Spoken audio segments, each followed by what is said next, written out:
300-ലൊക്കെ ഷുഗറുള്ള ആളുകൾക്ക് ഇതൊരു നോർമൽ റേഞ്ചിലോട്ട് തന്നെ കുറച്ചുകൊണ്ട് വരാൻ വേണ്ടിയിട്ട് സാധിക്കും. അതായത് ഷുഗറിന് വേണ്ടിയിട്ട് ഒരുപാട് കാലങ്ങളായിട്ട് മെഡിക്കേഷൻസ് എടുക്കുന്നവർ നമ്മളിൽ പലരും ഉണ്ട്. നമ്മുടെ വീടുകളിലാണെങ്കിലും ഒരാൾക്കെങ്കിലും ഇപ്പം ഷുഗർ ഇല്ലാത്തതായിട്ടില്ല. അപ്പം ഇങ്ങനെയുള്ള ആളുകൾക്ക് നമ്മുടെ ഡെയിലി ലൈഫിലെ ചില റൂട്ടീൻസിലൊക്കെ വ്യത്യാസം വരുത്തുന്ന സമയത്ത് തന്നെ നമുക്കിതൊരു നോർമൽ റേഞ്ചിലോട്ട് കൊണ്ടുവരാൻ വേണ്ടിയിട്ട് സാധിക്കും.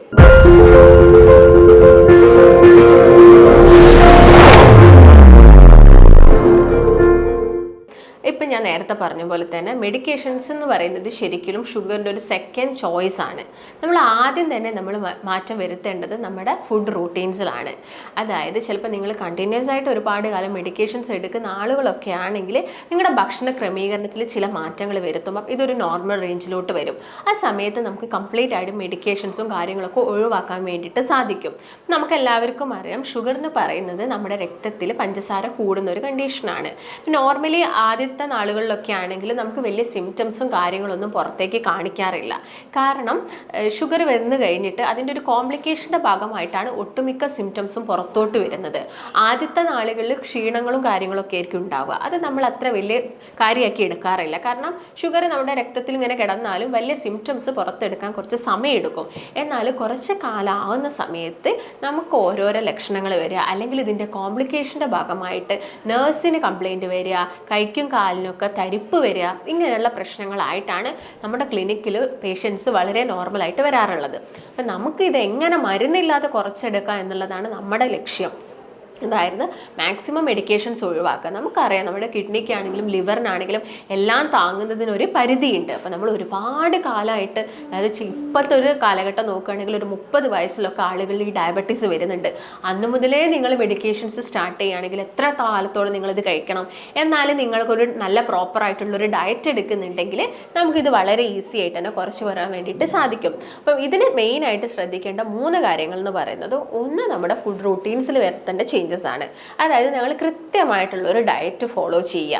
അതുപോലെ തന്നെ നമ്മുടെ ഭക്ഷണത്തിൽ ഇൻക്ലൂഡ് ചെയ്യേണ്ട ഒരുപാട് കാര്യങ്ങളുണ്ട്. തീരെ ഒട്ടും 0% ഷുഗർ ഉള്ള ഫുഡുകൾ നമുക്ക് ഒരുപാട് കഴിക്കാനുണ്ട്. അതായത് നമുക്ക് കംപ്ലീറ്റ് ആയിട്ട് നോർമലിലോട്ട് കൊണ്ടുവരാൻ വേണ്ടിയിട്ട്. അപ്പോൾ നിങ്ങൾ നോർമലി നമ്മുടെ വീടുകളിലൊക്കെ എല്ലാവരും രാവിലെ ബ്രേക്ക്ഫാസ്റ്റ് കഴിക്കുന്ന സമയത്ത്, പ്രത്യേകിച്ച് മലയാളികൾ, ഒന്നെങ്കിൽ നമ്മൾ അരിയാഹാരം കൊണ്ടുള്ള എന്തെങ്കിലും ഭക്ഷണങ്ങളായിരിക്കും.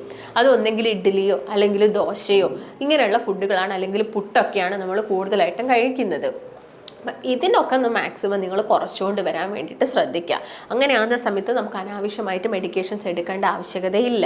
അതായത് ഇപ്പോൾ നോർമലി നിങ്ങളിപ്പം ഇഡ്ഡലിയൊക്കെ കഴിക്കുന്നുണ്ടെങ്കിൽ 4-5 ഇഡ്ഡലി എടുക്കുന്ന ആളുകളാണെങ്കിൽ ഒരു 2 ഇഡ്ഡലിയോട്ട് കൊണ്ടുവരിക. അതിൻ്റെ കൂടെ തന്നെ നിങ്ങൾക്ക് നല്ലൊരു പ്രോട്ടീൻസ് കഴിക്കാം. കാരണം കാർബ്സ് വേണം, നമുക്ക് പ്രോട്ടീൻ വേണം, അതിൻ്റെ കൂടെ തന്നെ ഫാറ്റും കൂടി അത്യാവശ്യമാണ്. അപ്പോൾ പ്രോട്ടീൻ എന്ന് പറയുന്നത് നിങ്ങൾക്ക് എന്ത് ചെയ്യാം, ഒരു എഗ്ഗ് നിങ്ങൾക്ക് എല്ലാ ദിവസവും എടുക്കാം ഇതിൻ്റെ കൂടെ തന്നെ. അതുപോലെ തന്നെ ഫാറ്റ് എന്ന് പറയുന്ന സമയത്ത് നിങ്ങൾക്ക് അതിപ്പം നല്ല ഹെൽത്തി ഫാറ്റ്സ് വരുന്നത് നട്ട്സിൽ നല്ല ഹെൽത്തി ഫാറ്റ്സ് വരുന്നുണ്ട്. അപ്പം അങ്ങനെയുള്ള ഏതെങ്കിലും നട്ട്സ് എടുക്കാൻ വേണ്ടിയിട്ട് നോക്കുക നിങ്ങൾ. അല്ലെങ്കിൽ നിങ്ങൾ മുട്ടപ്പം കഴിക്കാൻ ഇഷ്ടമൊന്നുമില്ല ആളുകളാണെങ്കിൽ നിങ്ങൾക്ക് ഈ ഒരു 2 ഇഡ്ഡലിൻ്റെ കൂടെ ഒരു നേന്ത്രപ്പഴം നിങ്ങൾക്ക് ആഡ് ചെയ്തിട്ട് നല്ലൊരു ഡയറ്റായിട്ട് രാവിലെ എടുക്കാം. പിന്നെ ഷുഗർ നിങ്ങൾ മാക്സിമം കട്ട് ചെയ്യണം. ഷുഗർ എന്ന് പറയുമ്പോൾ ചായയിൽ ഷുഗർ ഇടുന്ന ആളുകളുണ്ട്. അല്ലെങ്കിൽ നിങ്ങളിപ്പോൾ രാവിലെ വീട്ടിൽ നിന്നൊന്നും ചായ കുടിക്കുന്നില്ല എന്ന് കരുതും. എന്നാലും നിങ്ങൾക്കിപ്പോൾ ഒരു കല്യാണം ഉണ്ടെങ്കിൽ നിങ്ങൾ അവിടെ പോയിട്ടൊരു സദ്യ കഴിച്ചാൽ മതി. നിങ്ങൾ ആ രാവിലെ ചായയിൽ ഷുഗർ ഇടുന്നതും അതിനേക്കാളും കൂടുതൽ ഷുഗർ നിങ്ങളുടെ രക്തത്തിലോട്ട് റിലീസ് ആവും നിങ്ങളൊരു സദ്യ കഴിക്കുന്ന സമയത്ത്. ഈ കാര്യങ്ങളൊക്കെ നിങ്ങൾ പ്രത്യേകം ശ്രദ്ധിക്കുക. അപ്പോൾ രാവിലത്തെ ഫുഡ് എന്ന് പറയുന്നത് ഇതൊക്കെയൊക്കെ. ദോശയാണെങ്കിലും മാക്സിമം ഒരു 2 ദോശ നിങ്ങൾ എടുക്കുക. ഇല്ലെങ്കിൽ കൂടുതലും പ്രോട്ടീൻസ് ഇൻക്ലൂഡ് ചെയ്യാൻ വേണ്ടിയിട്ട് ശ്രദ്ധിക്കുക. പിന്നെ രാവിലെ എഴുന്നേൽക്കുന്ന സമയത്ത് ഡയബറ്റീസ് പേഷ്യൻറ്റിൽ കൂടുതൽ കോംപ്ലിക്കേഷൻ വരുന്ന സമയത്ത് അവരുടെ ബോഡി ഓൾറെഡി മെലിഞ്ഞ്, ചിലപ്പോൾ പെട്ടെന്ന് അവരുടെ വെയിറ്റ് ഒക്കെ കുറഞ്ഞു പോയിട്ട് ഒറ്റയടിക്ക് അവർക്ക് ഒരു 5 കിലോ അല്ലെങ്കിൽ ഒരു 10 കിലോ ഒക്കെ കുറയാറുണ്ട് ഈ ഡയബറ്റീസ് കൂടുന്ന സമയത്ത്. നമ്മുടെ ശരീരത്തിൽ നിന്ന് അമിതമായിട്ടുള്ള ഫാറ്റും കാര്യങ്ങളൊക്കെ കുറയുന്ന സമയത്താണ് ഇങ്ങനെ ഇൻസുലിൻ ഓവറായിട്ട് എന്താവും ആക്റ്റീവ് ആവുന്ന സമയത്ത് കൂടുതൽ ഫാറ്റൊക്കെ നമ്മുടെ ബോഡി തന്നെ യൂട്ടിലൈസ് ചെയ്യുമ്പോഴാണ് നിങ്ങൾ പെട്ടെന്ന് മെലിഞ്ഞു പോകുന്നത്. അപ്പോൾ ഈ ഇൻസുലിൻ്റെ ആക്ടിവിറ്റി കുറയുമ്പോൾ നമ്മൾ അവിടെ ഒരു ഇൻസുലിൻ റെസിസ്റ്റൻസ് ഉണ്ടെന്ന് പറയും. കുറയും. അപ്പോൾ ഇൻസുലിനെ കുറച്ചും കൂടി ആക്റ്റീവ് ആക്കുന്ന രീതിയിലുള്ള ഭക്ഷണങ്ങൾ നമ്മൾ കഴിക്കണം. അതിന് വേണ്ടിയിട്ടാണ് എല്ലാ ദിവസവും നിങ്ങളോട് പ്രോപ്പറായിട്ടുള്ള എക്സസൈസും കാര്യങ്ങളും ചെയ്യാൻ വേണ്ടിയിട്ട് പറയുന്നത്. മിനിമം നിങ്ങളൊരു 45 മിനിറ്റെങ്കിലും എല്ലാ ദിവസവും എക്സസൈസ് ചെയ്യണം. നിങ്ങൾ ഈ കാര്യങ്ങൾ കൃത്യമായിട്ട് ഫോളോ ചെയ്യുകയാണെങ്കിൽ നമുക്ക് ഒരു മാസം കൊണ്ട് തന്നെ നമ്മുടെ ഷുഗറും കാര്യങ്ങളും നോർമലാക്കാം. എന്നാൽ ചില ആളുകളുണ്ട്, ഒരു സൈഡ് ആളുകൾക്ക് ഇത് അവർക്ക് ഫോളോ ചെയ്ത് പോകാൻ പറ്റും. എന്നാൽ ചില ആളുകളുണ്ട്, ഞാൻ മെഡിക്കേഷൻസ് മാത്രം എടുത്തിട്ട് എനിക്ക് ഷുഗർ നോർമലാക്കാൻ മതി, അവർക്ക് കൂടുതലായിട്ടുള്ള എഫേർട്ടും കാര്യങ്ങളൊന്നും എടുക്കാൻ സാധിക്കില്ല, പറ്റത്തില്ല. ചിലപ്പോൾ അവർ ബിസി ഷെഡ്യൂൾഡ് ലൈഫ് ആയിരിക്കാം അതിൻ്റെ ഭാഗമായിട്ടൊക്കെ. എങ്കിലും നമ്മൾ മാക്സിമം നമ്മളെ മെഡിക്കേഷൻസും കാര്യങ്ങളൊക്കെ കട്ട് ചെയ്യാൻ വേണ്ടിയിട്ട് ശ്രദ്ധിക്കണം. പിന്നെ ഞാൻ പറയുന്നത് ഒരു ഇൻ്റർവെൽ ടൈമാണ്. നിങ്ങൾ നോർമലി കഴിക്കുന്ന ബ്രേക്ക്ഫാസ്റ്റിൽ നിന്ന് കുറച്ചൊന്ന് കുറയ്ക്കുമ്പോൾ നമുക്കൊരു 11 മണിയൊക്കെ ആവുന്ന സമയത്ത് കൂടുതലായിട്ട് നമുക്ക് ആ ഒരു വിശപ്പും കാര്യങ്ങളൊക്കെ വന്നു തുടങ്ങും. പ്രത്യേകമായിട്ട് ഷുഗർ പേഷ്യൻസിനോട് നമ്മൾ പറയുന്നത് ഇടവേളകളിൽ ഭക്ഷണം കഴിക്കാൻ വേണ്ടിയിട്ട്, അതായത് 6 നേരമായിട്ട് നിങ്ങൾ ഫുഡ് കഴിക്കുക. നിങ്ങൾ ഒരുമിച്ച് ഒരുപാട് ഫുഡ് കഴിക്കുന്നതിന് പകരം 6 നേരമായിട്ട് വളരെ ചെറിയ അളവിൽ ഫുഡ് കഴിക്കുകയാണെങ്കിൽ നമ്മുടെ ബോഡിയിൽ അമിതമായിട്ട് ഈ ഒരു ഇൻസുലിൻ്റെ റെസിസ്റ്റൻസ് ഒക്കെ നമുക്ക് കുറയ്ക്കാൻ കഴിയും. അമിതമായിട്ട് കൊഴുപ്പ് അടിഞ്ഞു കൂടുന്നത് നമുക്ക് കുറയ്ക്കാൻ വേണ്ടിയിട്ട് സാധിക്കും. ഇപ്പോൾ ഒരു 11 മണിയൊക്കെ ആവുന്ന സമയത്ത് നമുക്ക് കുറച്ചും കൂടി അനിവാര്യം എന്ന് പറയുന്നത് എന്തെങ്കിലും നട്ട്സ് കഴിക്കുക, അല്ലെങ്കിൽ നന്നായിട്ട് വെള്ളം കുടിക്കുക, ഇല്ലെങ്കിൽ നിങ്ങൾക്ക് പ്രോബയോട്ടിക്സ് ആയ മോരും വെള്ളമോ അല്ലെങ്കിൽ അങ്ങനെയുള്ള എന്തെങ്കിലും കൂടുതലായിട്ടും മോര് അല്ലെങ്കിൽ തൈര് ഇതൊക്കെ ഇൻക്ലൂഡ് ആയിട്ടുള്ള വെള്ളങ്ങളൊക്കെ കുടിക്കാൻ വേണ്ടിയിട്ട് നോക്കുക. അതുപോലെ തന്നെ ഉച്ചയ്ക്ക് നിങ്ങൾ നോക്കുന്ന സമയത്ത് നിങ്ങൾ കൂടുതലും നമ്മൾ മലയാളീസ് പ്രിഫർ ചെയ്യുന്നത് ചോറാണ്. നിങ്ങളിപ്പോൾ 1 കപ്പ് ചോറ് കഴിക്കുന്നുണ്ടെങ്കിൽ അതിൻ്റെ അകത്തുനിന്ന് നമുക്കൊരു 214 കിലോ കാലോറീസ് എനർജി കിട്ടുന്നുണ്ട്. വൈറ്റ് റൈസിൻ്റെ കാര്യമാണ് ഞാൻ പറയുന്നത്. അതിൽ തന്നെ ഒരു 53 ഗ്രാമോളം കാർബോഹൈഡ്രേറ്റ് ആണ് നമ്മുടെ ശരീരത്തിലെത്തുന്നത്. എന്നാൽ നിങ്ങൾ ഈ ഒരു വൈറ്റ് റൈസിന് പകരം ഒരു ബ്രൗൺ റൈസ് ആണ് കഴിക്കുന്നത്, 1 കപ്പ് ബ്രൗൺ റൈസ് ആണ് കഴിക്കുന്നതെങ്കിൽ ഇതിൻ്റെ അകത്ത്, അതായത് 1 കപ്പ് ബ്രൗൺ റൈസിൽ വരുന്നത് ഒരു 200 കിലോ കലോറി എനർജി കിട്ടുന്നുണ്ട്. അതിൽ നമുക്കൊരു 43-45 ഗ്രാം കാർബോഹൈഡ്രേറ്റ്സ് മാത്രമേ കിട്ടുന്നുള്ളൂ. അതായത് താരതമ്യേന വൈറ്റ് റൈസിനെ വെച്ച് നോക്കുമ്പോൾ ബ്രൗൺ റൈസിൽ കാർബോഹൈഡ്രേറ്റ് കുറവാണ്. അപ്പോൾ അതുകൊണ്ടാണ് ഷുഗർ പേഷ്യൻറ്റിനോട് കാർബോഹൈഡ്രേറ്റ് എടുക്കുന്ന സമയത്ത് നിങ്ങൾ ബ്രൗൺ റൈസ് കഴിക്കാൻ വേണ്ടിയിട്ട് പറയുന്നത്. പിന്നെ നിങ്ങൾ ശ്രദ്ധിക്കേണ്ട ഒരു കാര്യം, ചപ്പാത്തി എടുക്കുന്ന ആളുകളുണ്ട്, പെട്ടെന്നൊക്കെ ഷുഗർ കുറയാൻ വേണ്ടിയിട്ട്, അല്ലെങ്കിൽ ഇൻസുലിനൊക്കെ എടുക്കുന്ന ആളുകളാണെങ്കിൽ അവർക്ക് പെട്ടെന്ന് ഷുഗർ കുറയാൻ വേണ്ടിയിട്ട് അവർ ചിലപ്പോൾ ഉച്ചയ്ക്കും ചപ്പാത്തി കഴിക്കും, രാത്രിയും ചപ്പാത്തി കഴിക്കും. ചപ്പാത്തി എടുക്കുന്നുണ്ടെങ്കിലും നിങ്ങളിപ്പോൾ 1 ചപ്പാത്തി കഴിക്കുന്നുണ്ടെങ്കിൽ നമ്മുടെ എനർജി കിട്ടുന്നതെന്ന് പറയുന്നത് 100 ആ ഒരു റേഞ്ചിൽ കിലോ കലോറീസ് എനർജി നമുക്ക് കിട്ടുന്നുണ്ടെങ്കിൽ ഒരു 15 ഗ്രാമോളം കാർബോഹൈഡ്രേറ്റ്സ്. അപ്പം നിങ്ങളൊരു 4 ചപ്പാത്തി, വിശപ്പ് മാറാൻ വേണ്ടിയിട്ട് നിങ്ങളൊരു 4 ചപ്പാത്തി എടുക്കുന്നുണ്ടെങ്കിൽ നിങ്ങൾ 1 കപ്പ് വൈറ്റ് റൈസ് എടുക്കുന്ന കാർബോഹൈഡ്രേറ്റ് ആണ് നമ്മുടെ ബോഡിയിലോട്ട് റിലീസ് ചെയ്യുന്നത്. അപ്പം അതായത് 1 കപ്പ് വൈറ്റ് റൈസും 4 ചപ്പാത്തിയും തമ്മിൽ യാതൊരു തരത്തിലുള്ള വ്യത്യാസവും ഇല്ല. അപ്പം നിങ്ങൾ വെയിറ്റ് കുറയ്ക്കണം, അതുപോലെ തന്നെ ഷുഗർ കുറയ്ക്കണം എന്നുള്ള ആളുകളാണെങ്കിൽ മാക്സിമം 1 മുതൽ 2 ചപ്പാത്തി നിങ്ങൾക്ക് ഒരു നേരം കഴിക്കാം. ഇപ്പോൾ രാത്രി നിങ്ങൾ കഴിക്കുന്ന സമയത്താണെങ്കിലും ചപ്പാത്തി കഴിക്കാൻ താല്പര്യമില്ലാത്ത ആളുകളാണെങ്കിൽ ഒരു നേരത്തെ ഭക്ഷണമായിട്ട് നിങ്ങൾക്ക് ഫ്രൂട്ട്സ് കഴിക്കാം. പക്ഷേ ഫ്രൂട്ട്സ് കഴിക്കുന്ന സമയത്ത് നന്നായിട്ട് മധുരമുള്ള ഫ്രൂട്ട്സ് എടുക്കരുത്. അതാണ് പ്രത്യേകം പറയാനുള്ളത്. പെട്ടെന്ന് ഷുഗർ റിലീസ് ചെയ്യും. അതും ഫ്രൂട്ട്സൊക്കെ കഴിക്കുന്നുണ്ടെങ്കിൽ നേരത്തെ തന്നെ കഴിക്കാൻ വേണ്ടിയിട്ട് നോക്കുക. ഇല്ലെങ്കിൽ നല്ലൊരു അതായത് കംപ്ലീറ്റ് ആയിട്ട് ഒരു ഫുൾനെസ് തരുന്ന ഒരു ഫുഡാണ് ഈ മധുരക്കിഴങ്ങ് എന്ന് പറയുന്നത്. ഇല്ലെങ്കിൽ മുട്ട നിങ്ങൾ എടുക്കുന്നുണ്ടെങ്കിൽ നിങ്ങൾക്ക് രാത്രി 2 മുട്ട കഴിക്കാം. രാവിലെ 2 ഇഡ്ഡലി മാത്രം കഴിക്കുന്ന ആളുകളാണെങ്കിൽ അതിൻ്റെ കൂടെ നിങ്ങൾക്കൊരു നേന്ത്രപ്പഴം കഴിച്ചിട്ട് രാത്രി നിങ്ങൾക്ക് 2 മുട്ടയായിട്ട് മാത്രം കഴിക്കാവുന്നതാണ്. ഈ ഒരു പാറ്റേണിൽ നിങ്ങൾ ഫുഡ് കൊണ്ടുപോവുക. ചായയിൽ മാക്സിമം ഷുഗർ കട്ട് ചെയ്യുക. ഈ കാര്യങ്ങളൊക്കെ ചെയ്യുകയാണെങ്കിൽ നമുക്ക് ഷുഗർ എന്ത് ചെയ്യാൻ പറ്റും, പെട്ടെന്ന് തന്നെ നമുക്കൊരു നോർമൽസിയിലോട്ട് കൊണ്ടുവരാൻ വേണ്ടിയിട്ട് സാധിക്കും. പിന്നെ നിങ്ങൾ എന്താണെങ്കിലും ശ്രദ്ധിക്കേണ്ട ഒരു കാര്യം, പ്രോട്ടീൻസ് നിങ്ങളുടെ ഭക്ഷണത്തിൽ എടുക്കണം. കാരണം നമ്മൾ മാക്സിമം കാർബ്സ് കുറയ്ക്കുകയാണ്. കാർബ്സ് കുറയ്ക്കുന്ന സമയത്ത് നമ്മുടെ ബോഡിയിലോട്ട് വേണ്ട എനർജിക്ക് നമുക്ക് തരുന്നൊരു സോഴ്സ് എന്ന് പറയുന്നത് പ്രോട്ടീൻസും അതുപോലെ തന്നെ ഹെൽത്തി ഫാറ്റ്സും ആണ്. പ്രോട്ടീൻസ് എന്ന് പറയുന്നത് നമ്മുടെ ചെറുപയർ, കടല, മുട്ട, ചിക്കൻ, മാംസത്തിൽ പ്രോട്ടീൻസ് കൂടുതലാണ്. അപ്പോൾ മാംസം നിങ്ങൾക്ക് ചിക്കനൊക്കെ ആണെങ്കിൽ നിങ്ങൾക്ക് ജസ്റ്റ് ഒന്ന് ഗ്രില്ല് ചെയ്തിട്ട് കഴിക്കാം. ഗ്രില്ല് ചെയ്ത് കഴിക്കുന്ന സമയത്ത് അതിൻ്റെ മുകളിൽ വരുന്ന ആ കറുത്ത ആ ഒരു ലെയർ നിങ്ങൾ റിമൂവ് ചെയ്തിട്ട് ചിക്കൻ നിങ്ങൾക്ക് കഴിക്കാം. ഇല്ലെങ്കിൽ നിങ്ങൾക്ക് ചിക്കൻ വേവിച്ചിട്ട് ഇത് സ്റ്റീം ചെയ്തിട്ട് കഴിക്കാം. നിങ്ങൾക്ക് ആവിയിൽ വേവിച്ചിട്ട് കഴിക്കാം.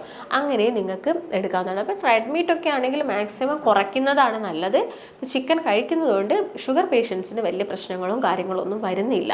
അതുപോലെ തന്നെ നിങ്ങൾ നട്ട്സുകൾ, അതുപോലെ തന്നെ സീഡുകൾ, അപ്പം പംകിൻ സീഡ്സും ചിയ സീഡ്സും ഇങ്ങനെയുള്ള സീഡുകളൊക്കെ നിങ്ങളുടെ ഭക്ഷണത്തിൽ ഒരു 1 മന്ത് നിങ്ങൾ ഇങ്ങനെ ഒരു ചേഞ്ച് വരുത്തുന്ന സമയത്ത് തന്നെ നിങ്ങൾക്ക് ആ ഷുഗർ ഒരു നോർമൽ റേഞ്ചിലോട്ട്, ഫാസ്റ്റിങ്ങിലൊക്കെ ആവുന്ന സമയത്ത് നോർമൽ റേഞ്ചിലോട്ട് വരുന്നത് കാണാൻ സാധിക്കും. അതുപോലെ തന്നെ നിങ്ങൾ എപ്പോഴും ശ്രദ്ധിക്കേണ്ടത്, നിങ്ങളൊരു ഡോക്ടറെ അടുത്ത് പോകുന്നതിൻ്റെ മുൻപ് തന്നെ ഫാസ്റ്റിംഗ് ബ്ലഡ് ഷുഗർ ചെക്ക് ചെയ്യുക. അതിൻ്റെ കൂടെ തന്നെ HbA1c 3 മാസത്തെ ഒരു ആവറേജ് ഷുഗറിൻ്റെത് ചെക്ക് ചെയ്യുന്നതാണെങ്കിൽ നമുക്ക് കുറച്ചും കൂടി ഈസി ആയിട്ട് നമുക്ക് മെഡിക്കേഷൻ്റെ ഡോസും കാര്യങ്ങളൊക്കെ കൂട്ടാനും കുറയ്ക്കാനും സാധിക്കും. അതിൻ്റെ കൂടെ തന്നെ നിങ്ങൾക്ക് എന്തെങ്കിലും ഡയറ്റും കാര്യങ്ങളും ആഡ് ചെയ്യണമെങ്കിലും നമുക്ക് തരാൻ വേണ്ടി സാധിക്കും. നിങ്ങളിത് ഒരു ഇനീഷ്യൽ സ്റ്റേജിൽ വലിയ ഇമ്പോർട്ടൻസ് ഒന്നും കൊടുക്കുന്നില്ലെങ്കിൽ ഇതിന് ഒരുപാട് കോംപ്ലിക്കേഷൻസ് വരുന്നുണ്ട്. കാരണം ഒട്ടുമിക്ക പേഷ്യൻസ് നമ്മുടെ ക്ലിനിക്കിൽ വരുന്നത് കൈക്കും കാലിനും തരിപ്പ് ഇങ്ങനെയുള്ള പ്രശ്നങ്ങളൊക്കെ ആയിട്ടാണ്. അതിനുള്ള ഒരു മെയിൻ റീസൺ നിങ്ങളൊരു ഇനീഷ്യൽ സ്റ്റേജിൽ ഇതിന് വേണ്ടത്ര ഇമ്പോർട്ടൻസ് കൊടുക്കുന്നില്ല. അപ്പം നമ്മുടെ ശരീരത്തിൽ എവിടെയൊക്കെയാണോ രക്തക്കുഴലുകളല്ല അങ്ങോട്ടൊക്കെ ഷുഗർ പോയി കഴിഞ്ഞാൽ അവിടെ ബ്ലോക്കും കാര്യങ്ങളും വരുന്നു, ഞരമ്പുകൾക്കൊക്കെ പ്രശ്നങ്ങൾ വരുന്നു, അങ്ങനെയുള്ള ഒരുപാട് പ്രശ്നങ്ങൾ ഉണ്ടാവുന്നുണ്ട്. അപ്പോൾ നിങ്ങളൊരു ഇനീഷ്യൽ സ്റ്റേജിൽ തന്നെ ഇത് നോക്കണം. അതുകൊണ്ടാണ് എല്ലാവരോടും ഒരു 6 മന്ത് കൂടുമ്പോൾ അല്ലെങ്കിൽ 1 ഇയർ കൂടുമ്പോൾ ഹെൽത്ത് ചെക്കപ്പുകൾ ചെയ്യാൻ വേണ്ടിയിട്ട് പറയുന്നത്. പാരമ്പര്യമായിട്ട് ഷുഗർ വീട്ടിൽ ആർക്കെങ്കിലും ഷുഗർ ഉണ്ടെങ്കിൽ നിങ്ങളത് നോക്കുക. ഓക്കെ, എനിക്കും വരാൻ ചാൻസ് ഉണ്ട്, ഭക്ഷണം കൺട്രോൾ ചെയ്യുക, എന്നിട്ട് ഇടയ്ക്കൊക്കെ ഒന്ന് ചെക്കപ്പ് ചെയ്യുന്നതൊക്കെ വളരെ നല്ലതാണ്. കാരണം നമുക്ക് ട്രീറ്റ്മെൻറ്റ്സ് ഒക്കെ ഏർലി ആയിട്ട് എത്ര പോസിബിളായിട്ട് നേരത്തെ തുടങ്ങാൻ പറ്റുമോ അത്രയും നേരത്തെ തുടങ്ങുകയാണെങ്കിൽ നമുക്ക് ഈ പ്രശ്നങ്ങളൊക്കെ ഒരു പരിധി വരെ കുറച്ചു എടുക്കാൻ വേണ്ടിയിട്ട് സാധിക്കും. അനാവശ്യമായിട്ട് നമ്മൾ മരുന്ന് കഴിക്കുന്നത് നമുക്ക് കുറച്ച് കൊണ്ടുവരാൻ വേണ്ടിയിട്ട് സാധിക്കും. അപ്പോൾ നിങ്ങൾ ഡയറ്റ് ഒന്നും എടുക്കുന്നില്ല, മെഡിക്കേഷൻസ് മാത്രമാണെങ്കിൽ നിങ്ങൾ ഒരുപാട് കാലം എടുക്കും ഇതൊന്ന് നോർമലിലോട്ട് കൊണ്ടുവരാൻ വേണ്ടിയിട്ട്. ചിലപ്പോൾ നിങ്ങൾ ഇൻസുലിനിലോട്ട് കയറേണ്ടി വരും. മരുന്ന് കഴിക്കുന്നുണ്ടല്ലോ എന്നുള്ളൊരു വിചാരത്തിൽ ഒട്ടുമിക്ക ആളുകളും നന്നായിട്ട് ഭക്ഷണം കഴിക്കും. മറ്റൊരു വിഭാഗം ആളുകൾ ചെയ്യുന്ന ഏറ്റവും വലിയ മിസ്റ്റേക്ക് എന്നാണ്, ഓക്കെ ഞാൻ മെഡിക്കേഷൻസ് എടുക്കുന്നുണ്ട്, വലിയ പ്രശ്നമല്ല, കഴിച്ചേക്കാം, ലഡു കഴിക്കും, അല്ലെങ്കിൽ ഇങ്ങനെയുള്ള സ്വീറ്റ്സ് എല്ലാം എടുത്ത് കഴിക്കുന്ന ആളുകളുണ്ട്. അപ്പോൾ നമ്മൾ എങ്ങനെയെങ്കിലും ഇതെല്ലാം ഒഴിവാക്കിയിട്ട് നമ്മൾ എങ്ങനെ മെഡിക്കേഷൻസ് കുറച്ചുകൊണ്ട് വരണം എന്നുള്ള കാര്യമാണ് നിങ്ങൾ ആദ്യം തന്നെ ചിന്തിക്കേണ്ടത്. അപ്പോൾ അതിന് വേണ്ടിയിട്ട് നിങ്ങൾ നന്നായിട്ട് എഫേർട്ട് ചെയ്യുക. അപ്പോൾ നമ്മളെല്ലാവരും ഇങ്ങനെയുള്ള കാര്യങ്ങളൊക്കെ പറഞ്ഞു തരുന്നത് നമുക്ക് ഭാവിയിൽ വരുന്ന അസുഖങ്ങളും അല്ലെങ്കിൽ അതിൻ്റെ കോംപ്ലിക്കേഷൻസ് ഒക്കെ കുറച്ച് കൊണ്ട് വരാൻ വേണ്ടിയിട്ടാണ്.